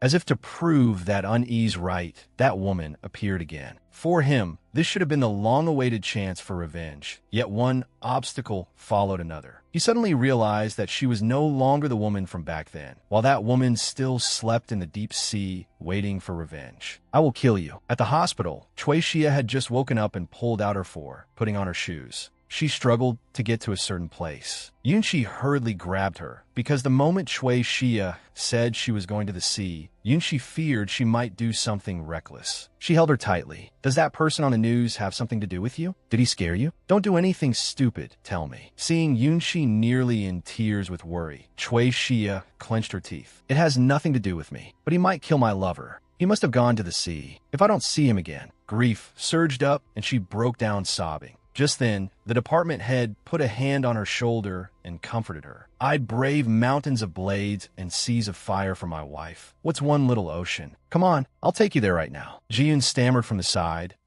Department head. "You didn't drive here, did you?" Yunshi looked at him speechlessly as his bravado collapsed. "I'll drive you." In the end, the three of them got into Ji-Yun's car and headed for the shore. "Don't worry. If we leave port without permission, I'll take the blame," the department head promised. "The news says the situation is serious. Worry about Chui Xia's boyfriend first." Chui Xia rubbed her earring. "You should be okay for now." The motion also seemed to calm herself down. At the dock, the old captain was leisurely sitting on a bench. A car arrived just in time and screeched to a stop. Chui Xia jumped out and ran straight to the captain. "Captain, can we go out to sea right now?" "Miss Xia, you're in such a rush. My boat's under repair and can't leave yet." "What happened?" Chui Xia froze at his words. The department head quickly shouted, "Captain, can you do it or not? Xia's boyfriend might die." The moment he finished, the captain remembered how generous Xia's boyfriend had been, casually tossing him a chunk of 24-karat gold. He sprang to his feet and crushed out his cigarette. "Oh my, that noble guest might be in trouble? Why didn't you say so sooner?" Everyone looked confused. "Noble guest?" The captain quickly borrowed a boat. With a wave, he shouted, "Let's go." Everyone boarded and set sail. The captain asked where they were headed. Faced with the vast open sea, Chui Xia didn't know where to begin. She forced herself to recall the place where she had fallen into the water, and the island where she had later been found. That noble guest really isn't ordinary. Steering the boat, the captain sighed. "I've drifted my whole life, and I've seen plenty of strange things at sea. The island you're talking about isn't on any map. Old fishermen have never seen it either. Even though everything is explained by science these days, I still believe there are mysterious beings in this world. Miss, perhaps you're loved by one of them. Let's go look near that guiding point." Chui Xia remembered what Shihua had said. "I will still wait for you in the sea." She suddenly realized it was Shihua who had led her there. The captain turned off the engine.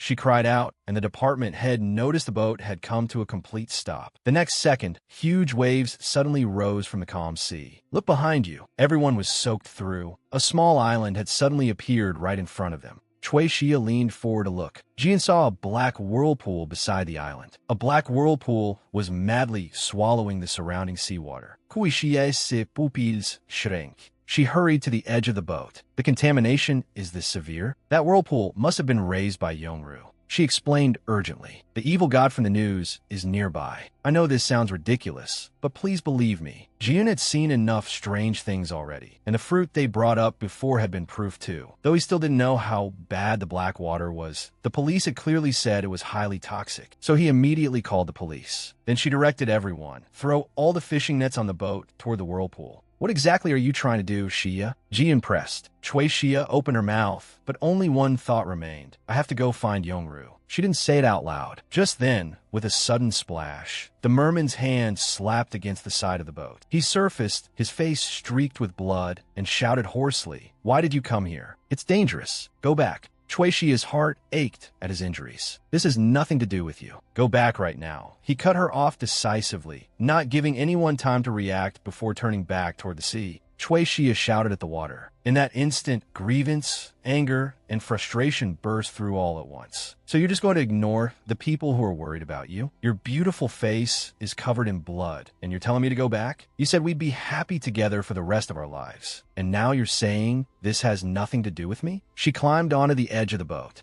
As she swung over the railing and jumped, she shouted, "You're dead meat. You stupid trash fish." As she vaulted over the rail and leapt, she yelled, "You're dead meat. You stupid trash fish." Chui Xia stared straight at the merman without hesitation. The instant she hit the water, he saw her. He rushed to her at incredible speed, seized her shoulders, and said, "What are you doing? It's dangerous here." Chui Xia grabbed him suddenly and slammed her forehead into his with a solid headbutt. He touched the sore spot in confusion, only to see her face full of worry and hurt. The next second, she threw herself into his arms. Holding Chui Xia, he finally understood how she felt. Meanwhile, Yunxi, who had come with them, screamed when she saw Chui Xia suddenly jump in. She shoved a life ring at the department head. "Didn't you say you knew how to swim? The ocean should be nothing to you." The department head hurriedly backed away. "Wait, that's just adding one more person to rescue." Ji-Yoon's single, "Wait a second," made Yunxi turn around at once. It gave the big-headed department head a chance to gasp for breath. "They seem okay. I can see 2 people on the island." Ji-Yoon told the captain to call the police first. Chui Xia asked them to trust her, so they could only trust her. Beside them, Yunxi was struggling to pull the life ring off the department head. The merman first brought Chui Xia to the island, muttering that she must never do something this dangerous again. "This island isn't safe either. Once they get here, we'll go back together." She grabbed him. "You're already like this. What are you still trying to do?" The Dragon King said that if the sea dies, the master of the sea dies with it. "I'll bear responsibility for what he did. This has nothing to do with humans." He told Chui Xia to stop clinging to him and go back where she belonged. She was filled with worry. "You're telling me to go back? Are you planning to die here? You said you liked me. What kind of nonsense is that? That's too cruel." She stood up and said, "If that's how it is, then I'll do it too." With that, she walked backward and picked up a fishing rod. Holding it, she passed by the merman and said slowly, "Actually, Miss Shihua is the one who brought me to this island." She tugged at the fishing line. "The Dragon King told me he made a contract with Shihua, which allowed him to govern the sea. But the master of the sea is Yongru, right? That's because Shihua turned the sea into part of herself. In other words, both Yongru and Shihua have the right to control the sea." She separated the fishing rod from the line and walked to the shore. Then she threw both the rod and the line into the sea. "What are you trying to say?" Chui Xia looked out across the water, watching the line get caught by the waves. Blood from her nose ran down to her chin as she turned back in the sunlight. "Miss Shihua passed her power on to me, and she took the Dragon King's part too. What that means is, the sea now belongs to both of us. If Yongru dies, then I'll die too." The merman looked at Chui Xia anxiously. She stared at her reddened fingertips. "Even if I leave, I don't know if this condition can even be cured. Sorry, I know it sounds like a threat, but you were cruel first, so let's call it even." She tried controlling the fishing line. It coiled around the evil god's throat. She tightened both hands and cast her power. In an instant, the evil god was bound by the line. "Don't!" The merman hurriedly grabbed her hand to stop her. "If you kill him, you'll die too." She gave a faint smile. "Are you afraid I'll die?" The merman's tears fell. "Of course I'm afraid." He held her hand. Chui Xia touched his cheek. "I hate this too. I'm scared of dying too. I don't want to die either, because there are still so many things I want to do with you." She wiped away his tears. "From the first moment I saw you, I thought I had to make you into a celebrity. How could a face that beautiful be seen by me alone? That would be too much of a waste. I want to take you to all kinds of fun places. I even looked up amusement parks and tourist spots I never cared about before. It was only after meeting you, Yongru, that my dull, boring life became happy. More than this, what I fear is a life without you. Don't leave me behind.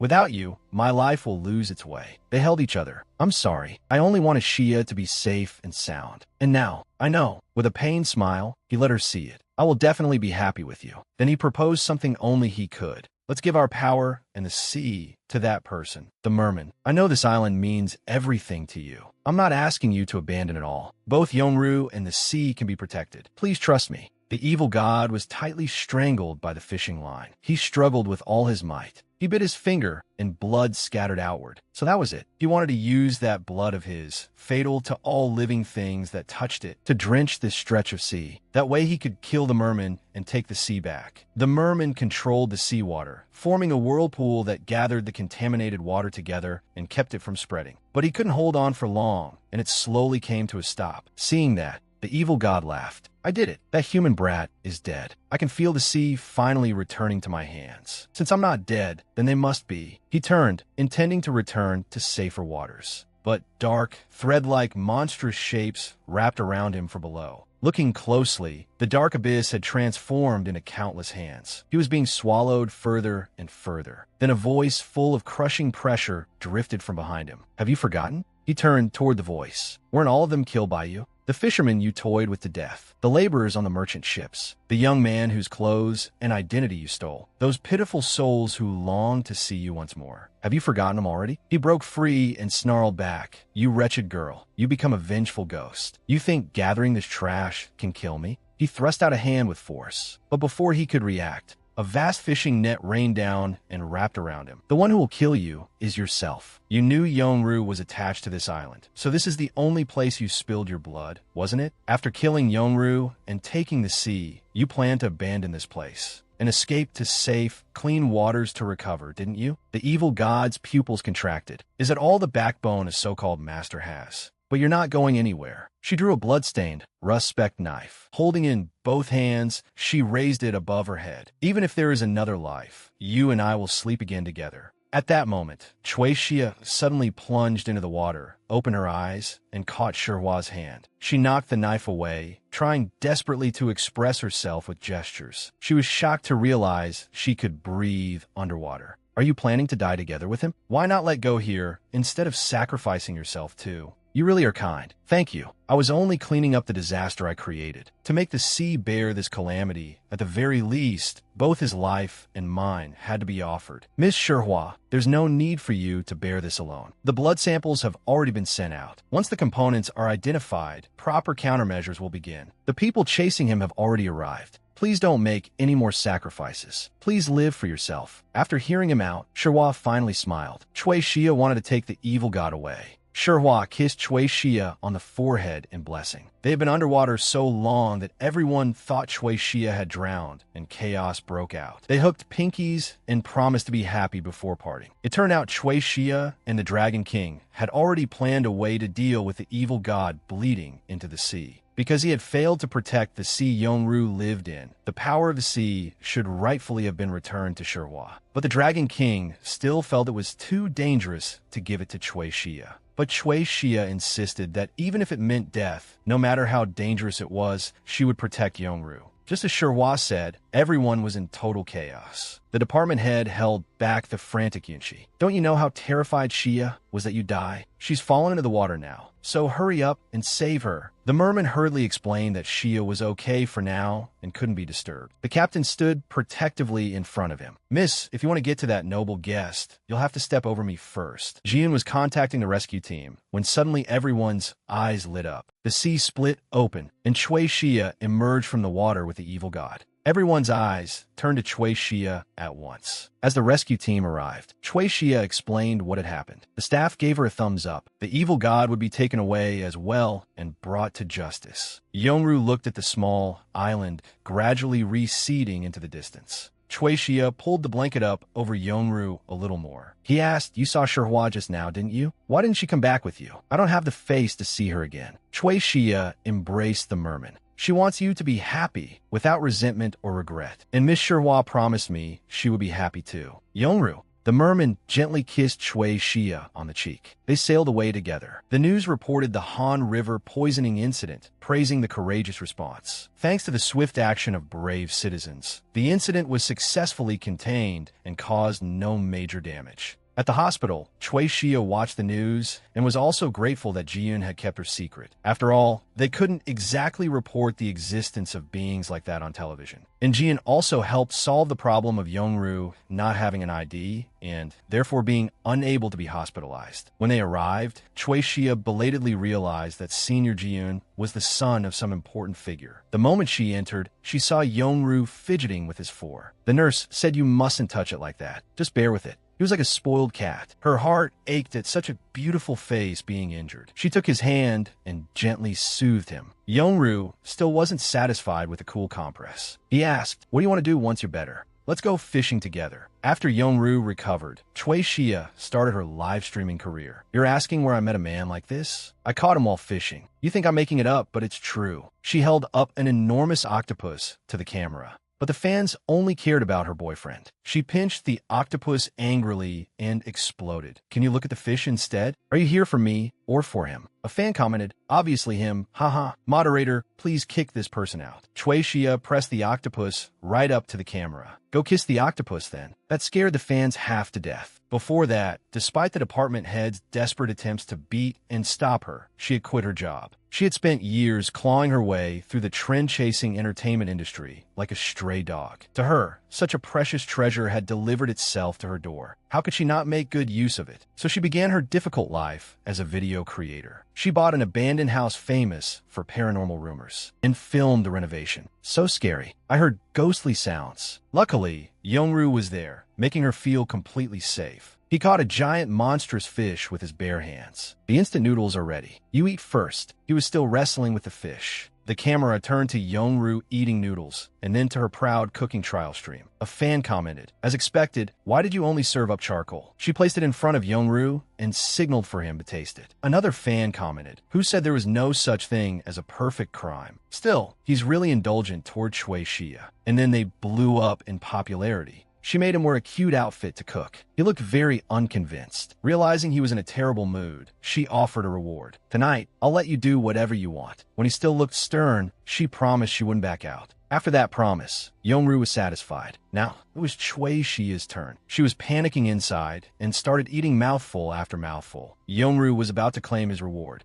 "Let me digest first. Didn't you say you wouldn't call for a stop? I'm not letting you off tonight. It's not over yet." Chui Xia fainted again. When she woke up, she sat bolt upright. There was still a pile of things that urgently needed doing. Through the glass door, he seemed to be working on something. It had turned out even better than she imagined. Everyone says Xia is the lucky one. But actually, it's the opposite. I originally had nothing I wanted to do. I was only living for the sake of living. But he was the first person who made me find something truly precious. Yesterday, I made him go so far he passed out. I wonder if he'll scold me. The food had better be delicious if I'm going to survive this disaster. Chui Xia blushed bright red. "I am hungry. What are you making?" "You're not angry?" "Why would I be angry? Anyone who cooks for me is the best." Chui Xia threw herself into the merman's arms. These were the happiest days of her life.